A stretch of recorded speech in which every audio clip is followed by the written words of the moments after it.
Hello Beachcombing friends, my name's Stephen Barr, and in this video I collaborate with urban beachcomber Christine Solorio as we identify her beach marble treasures found on the shores of Lake Michigan. This is actually a condensed version of a video that we put up on my YouTube channel called Stephen Barr. You're welcome to go check that out. And otherwise, enjoy the video and thank you for watching. And but we both want to know what kind of marble they are. That's true.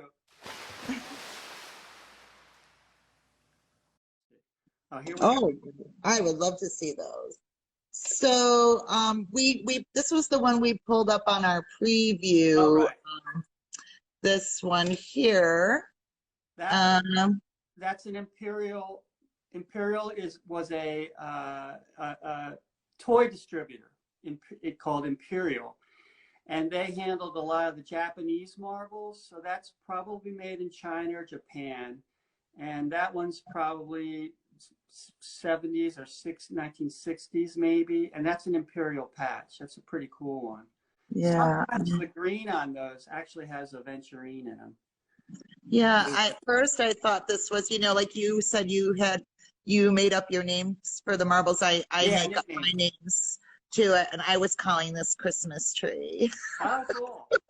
I like it. It's not, but see that little, is that a pontal right there? No, that's some kind of Right shit that happened after production. A machine-made marble won't have a pontal. Okay. Because a pontal is the point where the glass is cut off a handmade piece. Mm-hmm. And machine-made marbles are cut and then instantly rolled, so you won't see what normally we consider a pontal. That's a seam there where all those colors come together. That marble has two seams on it. Yeah. If you spin it, you'll see the other seam where those. Yeah. Well, interesting. So this is an Imperial. That's an Imperial. Okay, so let me put this in the identified pile. The Imperial pile. Yes.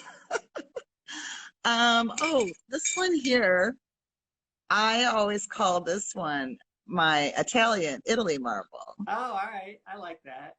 Some people call those, if it's red, white, and blue, they call them Pepsis because that's right. The logo color. Mm-hmm. But that's a vitro agate, all red, and that's from the probably 1960s.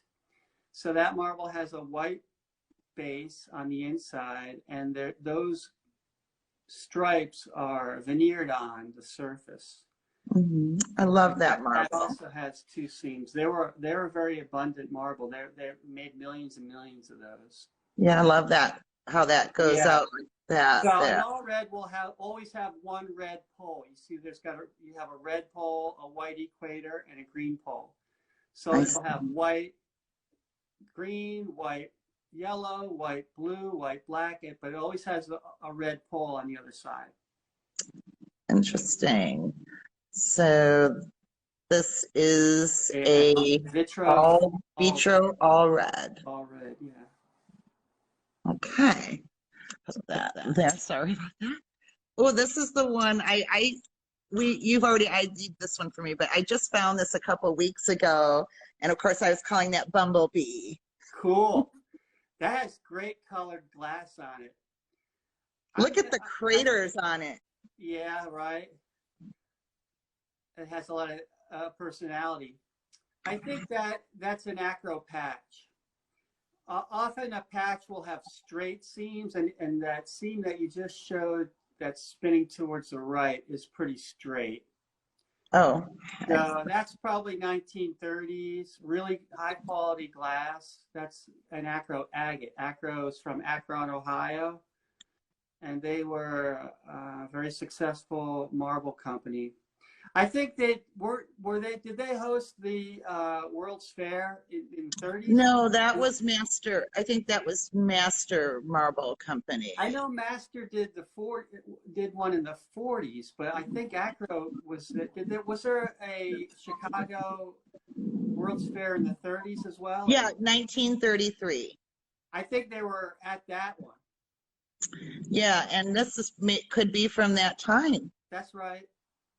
Yeah, it's a That's so beautiful marble, and I just love, of course, like we were saying earlier, your people will be like, "What are all those god awful marks on there?" But I appreciate that though. I mean that. I don't really have any sea marbles, but they are really neat.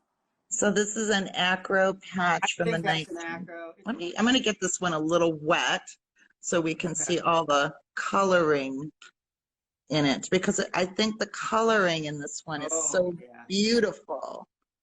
That's a pretty piece. That's a vitro agate as well. That's called a blackie. And blackies will have a white interior base glass. And then they'll have a black equator. You see that black that goes Right there. It's offset, but that's the black equator. And then it has two matching poles. So you'll see blackies. So like the red on this side and the red on that side. Right, they're matching colors. You'll see those in blue and green and, you know, the basic primary colors. That's a 1960s vitro blackie marble. Oh, I love that one. They're harder to find than the all reds. On this side, it's more orange. And on this other side, it's more red. So that's what happens is, because those are veneered colors, it's getting worn. The colors was getting worn off. It's a very thin veneer on that of color on that surface of that marble. okay. So maybe it looks orange because it's getting worn off. So you think that you think the same time period around the 1960s? Yeah, they were introduced in the 60s, I think, maybe the late 50s. They were marketed as blackies. That was not a nickname, but an actual marketing name. So this one here, I had up earlier too. Let me see if I can. Bring them on. You know, I have a lot of red, white, and blue marbles, and this one I think. Oh, there's the Pepsi. Yeah, I wanted to bring that one out because this is kind of a familiar marble. Yes, that's another all red. So that one has a blue pole instead of the green one like your other. So I wanted to also, like, this is just another red, white, and blue one I have. See that? Okay.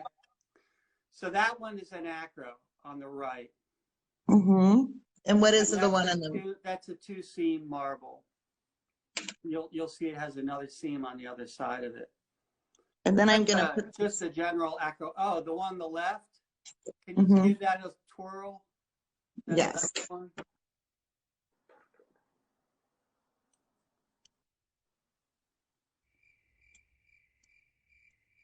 Huh. Can you put your finger on it and just spin it? Yeah. Oh, that's a beautiful Peltier rainbow. Yeah, I love that one. Right? Yes. That's a Peltier rainbow. That's post-World War. That's probably 40s or 50s. That's a nice. It has three colors on it. That's yes. Nice. So isn't it interesting? I have a lot of red, white, and blue marbles. These are just three of that I happen to pick up. Right. But aren't those that's just a swirly rainbow? That's got a nice pattern on it. Yeah. So I have that one, and then so these are what, like all like 3 different companies, 3 competitors actually. Here is the next marble I have. Ah, you got to give that a twirl as well. Oops.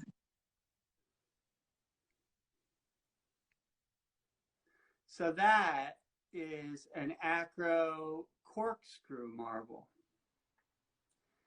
Isn't it beautiful? If you follow that orange swirl around, it'll wind its way around the marble like a corkscrew, like a barbershop pole. Oh yeah, like that. Yeah, that's an acro corkscrew. Has a nice color pattern too. That's probably 1930s, 20s, 30s, 40s. Sort of. Yeah. Okay, moving along. I talked a little bit last week about, did a bottle talk, and this marble here I dug up with, it was laying right next to the Coke bottle. That's a Christmas Coke bottle. So this is a shooter size marble here.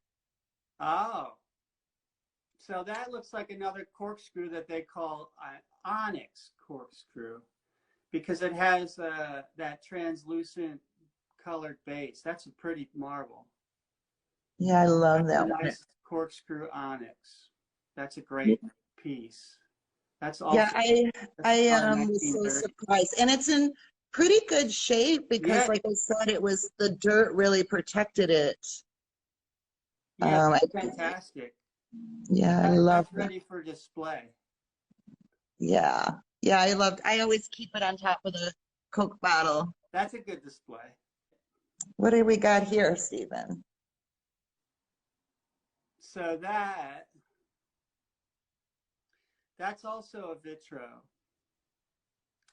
And that's called a conqueror. That's the same type of marble that I was explaining earlier when I said that I had found some marbles in my backyard. Oh. In the hole. Those are pretty abundant. They made a lot. That was in great numbers. Vitro made a marble called the Conqueror, and it was right at World War II, and they used that name, I don't know, because it was wartime, you know, and right. Oh yeah. Patriotic nickname for. I love this one. Like if you look, like this kind of like lighter blue. I love that. That marble has a clear base, and then there's white brushed at the surface, and then a blue patch. And they'll have different colored patches, but they'll always have that white brushed surface on a clear base.